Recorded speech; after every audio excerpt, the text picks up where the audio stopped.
ইতিহাস সাক্ষী, হাজার বছরে হাতে গোনা কিছু মানুষ আসেন পৃথিবীতে, যারা বর্তমানে বসেও পরিষ্কার দেখতে পান সুদূর ভবিষ্যৎ, যারা সত্যি সত্যি একটা জাতির ভাগ্য বদলে দিতে পারেন, যাদের নেতৃত্বে জন্ম নেয় নতুন একটা দেশ।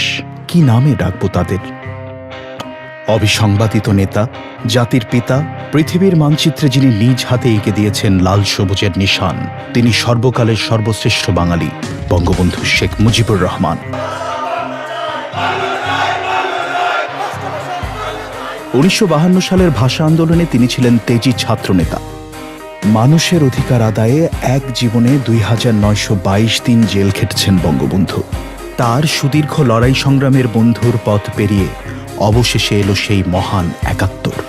আর কে না জানে কিভাবে একটা স্বাধীন দেশের স্বপ্ন ছড়িয়ে দিয়েছিলেন তিনি ৭ কোটি মানুষের চোখে। এবারে সংগ্রাম আমাদের মুক্তির সংগ্রাম, এবারে সংগ্রাম স্বাধীনতার সংগ্রাম। জয় বাংলা।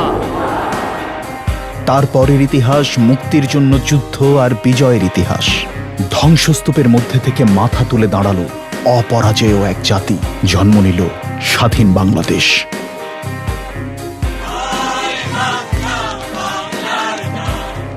বন্দিদশা থেকে মুক্ত হয়েই বঙ্গবন্ধু ঝাঁপিয়ে পড়লেন দেশ গড়ার কাজে। ১৯৭২ সালে দেশের প্রথম সংবিধানের ১৬ অনুচ্ছেদের মাধ্যমে বঙ্গবন্ধু প্রত্যেক ঘরে ঘরে বিদ্যুৎ সংযোগ স্থাপন নিশ্চিত করেন। উন্নতির প্রথম শর্ত যোগাযোগ, তাই ১৯৭৩ সালে বেতবুনিয়ায় বঙ্গবন্ধু স্থাপন করলেন দেশের প্রথম স্যাটেলাইট আর্থ স্টেশন। গোটা দুনিয়ার সাথে কানেক্টেড হল বাংলাদেশ। ১৫ আগস্ট ১৯৭৫ বিপদগামী স্বাধীনতা বিরোধীদের হাতে সপরিবারে জীবন দিলেন বঙ্গবন্ধু। বাংলাদেশ তলিয়ে গেল ২১ বছরের গাঢ় অন্ধকারে। মানুষ হত্যা করা যায়, স্বপ্নের মৃত্যু নেই। স্বপ্ন বয়ে চলে প্রজন্মের ধমনীতে। ১৯৯৬ সালে বঙ্গবন্ধু কন্যা শেখ হাসিনার নেতৃত্বে অর্থনৈতিক প্রবৃদ্ধি আর যোগাযোগে এগিয়ে গেল বাংলাদেশ। মোবাইল ফোন কোম্পানিগুলোর যাত্রা শুরু হলো, আর সাবমেরিন কেবলের মাধ্যমে তথ্য প্রযুক্তির দুনিয়ার সাথে শেখ হাসিনা যুক্ত করলেন বাংলাদেশকে। তারপর ২০০১ সালে আবারও পথ হারালো বাংলাদেশ, কিন্তু হার মানেননি শেখ হাসিনা, হাল ছাড়েননি। ২০২১ সালের মধ্যে বাংলাদেশকে আমরা ডিজিটাল বাংলাদেশ হিসেবে প্রতিষ্ঠিত করব।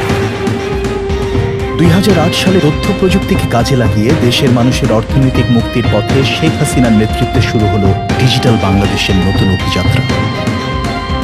ইন্টারনেটের ব্যবহার এখন ১ মিলিয়ন থেকে বেড়ে ৫৪ মিলিয়নে। মোবাইল ফোন ব্যবহারকারীর সংখ্যা ১৩২ মিলিয়ন।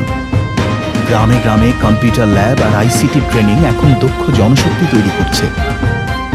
গ্রামীণ জনগোষ্ঠীর ক্ষমতায়নের জন্য প্রত্যন্ত অঞ্চলে তৈরি হয়েছে ইউনিয়ন ডিজিটাল সেন্টার।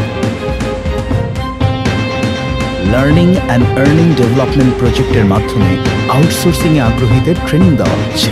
মহাকাশের সীমানা পেরিয়ে আর অল্প কিছুদিনের মধ্যে উড়বে বাংলাদেশের প্রথম স্পেস স্যাটেলাইট বঙ্গবন্ধু। আমরা হারব না, আমরা হাল ছাড়ব না। সবাই মিলে তথ্য প্রযুক্তির পথ ধরে পৌঁছে যাব অর্থনৈতিক মুক্তির সীমানায়।